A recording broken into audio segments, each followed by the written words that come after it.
Okay, so in essence here, like I said, working equation. The Father's infinite spirit, when we overlay the material construct over top of it, what do we find? In perfect place with the equation is the lesser reflection of the dynamics of the infinite spirit of the Father, just on a lesser reflection in the material world. Now it's manifested as electrical energy. This electrical energy is reflective of the higher energy known as the spirit. But it's not the higher energy, the spirit itself. It's just reflective of it because it's created by it. So as I said, you're always going to find a reflection of the Creator in His creation. Now, if you can see that that perfectly equates when we overlay it, the Father's infinite spirit, then of course the lesser reflection is the electrical energy in material form. And then of course now you're going to understand this. If we have now the material form, shadow, the lesser reflection, well, in between it is the higher equation of the material shadow, which is the Father, which is now in the material vessel as the Son, which is the Father's spirit will in action. Right where it should be.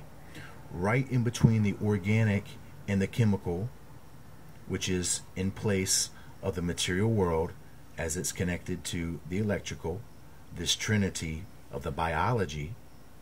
Now we find out when we overlay it, the Son is in place right between the material. But we know that the equation is of the Father's infinite spirit potential into the organic form.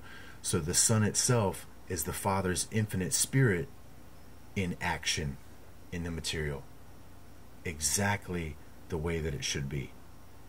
So that's what I'm trying to tell you, that this as above, so too below is a working equation that is in place that governs the dynamics of the application of spirit identity to material form, or the liberation of spirit identity from material form. And I just showed you one version of that connection in its form with the Trinity of the Father, the Son, and the Holy Ghost. And then of course, as we overlay it in this material matter construct, this singular cell, the atomic structure of an atom, you find out that the equation is already perfectly in place. That the electricity is reflective of the dynamic of the Father's infinite spirit in material form.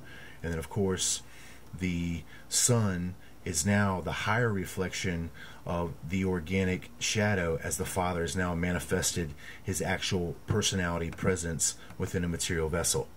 So now the organic material has actualized its potential with the Son, and then of course this chemical is in place of the infinite spirit's reaction to the material reality construct by inhabiting it with the presence of the Father's identity, the Son Himself.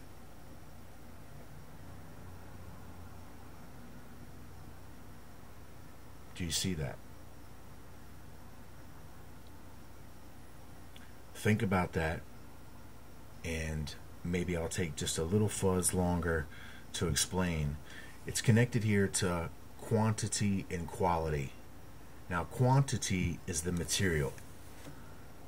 That's the quantity of things, and that's where you get quantum physics from, because quantum physics is quantifying things, the quantity of matter.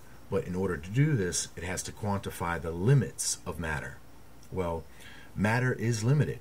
So the other thing that we have is quality. Quality is the spirit. Spirit is what is occupying all matter. And we can even find that in descriptive of Jesus Christ's words in the Bible as He describes a tulip having more glory even than King Solomon himself. In other words, he's describing the infinite spirit's presence within the tulip as having more glory than Solomon. I'll be back.